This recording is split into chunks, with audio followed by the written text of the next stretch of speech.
نزیکەی 10 ساڵە پرۆسەی خوێندن لە هەرێمی کوردستان ڕێچکەی ئاسایی خۆی ون کردووە. بەردەوام بەهۆی کەمتەرخەمەکانی حکومەت لە دابینکردنی شایستە داراییەکانی مامۆستایان و پێداویستیەکانی خوێندن،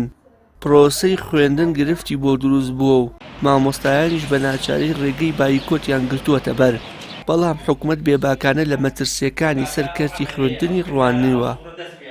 لە ئێستادا مامۆستایان نکوڵی لە دابەزینی ئاستی زانستی خوێندکاران بەهۆی بایکۆتەوە ناکەن و دەڵێن حکومەت دەیەوێ هاوڵاتیانی نەخوێندەوار بن.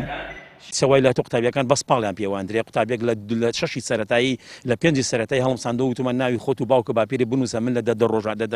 دە دەرەجەکەی ڕۆژانە دەلەدە بۆ دانم نەیتوانیەوە بینوسێت. ئەمە هەموو کاریگەری سلبین کە لەسەر پرۆسی پەروەردە لە هەرێمی کوردستانە دروست بوون دەرامەنجامەکەشی بە باکی حکومەتی هەرێمی کوردستان وەزارەتی پەروەردە لەگەڵ هەموو دەستگا پەیوەندیدارەکانە لەگەڵ کێشەی پەروەردەیە، چونکە ئەگەر ئەوان لە خەمی پەروەردەیە بن بە زووترین کات کە یەکێک لە هۆکارەکان بایکۆتی مامۆستانەوە گەرنا بە پیلان کار بۆ نەخوێندەوەکردنەوەی خەڵکەکرێت. شارەزایەکی بواری پەروەردەش پێی وایە لە ئێستادا کاریگەریە نەرێنیەکانی بایکۆتی مامۆستایان بەهۆی کەمتەرخەمەکانی حکومەتەوە تەنها ڕێکدانەوەی لەسەر قوتابیانی پۆلی 12 و پۆلەکانی 1 و 2 و 3 نەبووە، بەڵکو کاریگەری بەسەر قوتابیانی زانکۆ و پەیمانگاکانیشەوە جێهێشتووە.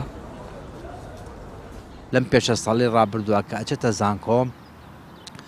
ئاستی لاوازە، چکە ئێمە پەیوەندیمان مامۆستاکانی زانکۆ کردووە، ئەو تەلەبانی کە هاتوون لەم ساڵانی پێپار کە هاتوون بۆ ئەوێ ئاسیان چۆناڵی ئاسیان زۆر نزلمان بەدەستمان بێ ئەخێنە پۆلی یەکی ناوەندی یعنی حوتی ئێستا با بڵین کاریگەریەکانی دەرکەوتووە لە زانکۆ دەرکەوتووە، بۆیە بایکۆتووە هەموو ئەو گرفتانی کە ئێتە پێشەوە پرۆسی پەروەردە کاریگەری خراپی لەسەر پرۆسی پەروەردە ئابێت. سەرپەرشتیارانی پەروەردە پێیان وایە ئەم قەیرانانەی ئێستا دروستکراون و کار لەسەر بێهیواکردنی مامۆستایان و قوتابیان دەکرێت، بەو پێی بە شێوەیەکی بەرچاو گەنجان وڵاتیان جێهێشتووە و بەڕوونی کەمبوونەوەی کوڕان لە ناوەندەکانی خوێندن هەست پێ دەکرێت. لە ڕاستیدا لە پەروەردەیە قەیرانێکی قۆڵ و هەمەلایەنە هەیە بەهۆی چەند ساڵە لە 2014 و 15 تاکو ئێستا پەروەردە لەسکەی خۆی لایەوە بەڕاستی بەهۆی قەیرانەیەک لە دوایەکانی حکوومەتی هەرێم کە دروستی کردووە بۆ خەڵک کە ئێمە زۆربەی بەدەستکرد دەزانین بۆ کێشە و گرفت دروستکردن بۆ چین و توێژە جیاوازەکان بۆ سەرقاڵبوونی خەڵک بە کۆمەڵە شتێکەوە کە کاری ئەوان نییە، بۆی لە شتە ئەساسی و جەوهەریەکانی فەرمانڕەوایی داهاتی وڵات تەبادولی سوڵتات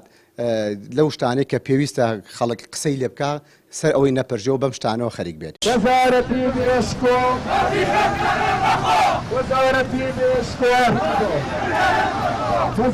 لە ماوەی ڕابردوودا چەندین جار قوتابیانی پۆلی 12 بەهۆی تەواو نەکردنی پرۆگرامەکانی خوێندن لە ساڵانی ڕابردوودا خۆپیشاندانیان ئەنجامدا و داواکار بوون پرۆگرامی خوێندن کەم بکرێتەوە یاخود تاقیکردنەوەی گشتیەکان دوا بخرێت، بۆ پێی لە ساڵانی ڕابردوودا دەوامیان نەکردووە و هیچ سەرەتایەکیان بۆ وانەکانی ئەم ساڵیان نییە. ئەم دۆخە لای زۆرینەی قوتابیانی پۆلەکانی دیکەش هەیە کە 10 ساڵە بەبێ پەروەردە و فێربوونێکی باش پۆلەکان دەبڕن. وشیار محەممەد، کەناڵی ئاسمانی پەیام، سلێمانی.